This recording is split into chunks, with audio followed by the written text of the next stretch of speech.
लालच बुरी बला है, ये तो आपने सुना ही होगा। पर लालच कितनी बुरी बला हो सकती है, आइए जानते हैं।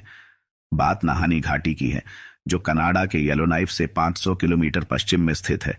इस घाटी के कई भूतिया किस्से आपने सुने होंगे, आज हम आपको उनमें से ही एक किस्सा सुनाते हैं। ये घाटी बड़े बड़े पहाड़ों के बीच में आई हुई है, जिससे यहां पहुंचना बहुत चुनौती भरा काम है। 1917 की बात है, जब चार लोग माइक से मार्क और जिया इस घाटी में जाने का फैसला करते हैं। बड़ी बड़ी वादियों को पार करके वे लोग नाहानी घाटी पहुंचते हैं। वहां नदी किनारे अपना टेंट लगाते हैं। सूर्यास्त होने वाला था। जिया तीनों दोस्तों को नदी किनारे सोना जमा करने के उपकरण लगाने को कहती हैं, ताकि सुबह तक अगर इस नदी में सोना है तो पता चल जाए। तीनों दोस्त जिया की बात के मुताबिक उपकरण नदी में लगा देते हैं। अब खाना खाने के बाद सब लोग अपने टेंट में जाकर सो जाते हैं। अगली सुबह जब उपकरण की जांच की तो उसमें बेशुमार सोना था। इतना सोना था कि चारों दोस्त मिलकर भी इतना सोना उठाकर नहीं ले जा सकते थे। चारों दोस्तों ने फैसला किया कि वो नाव बनाएंगे और नदी के सहारे शहर तक पहुंचेंगे। वहां ये सोना बेचकर नए उपकरणों के साथ वापस आएंगे।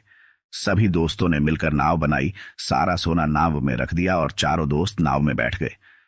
थोड़ी देर तक सफर करने के बाद नाव नदी में डूबने लगी। सारा सोना नदी में बह गया। चारों दोस्त जैसे तैसे फिर से नदी किनारे पर आए। चारों ने फिर से सोना जमा करने का उपकरण लगाया। अब फिर से सुबह तक इंतजार किया, पर जब सुबह उपकरण की जांच की तो उसमें सोने का एक दाना तक नहीं था।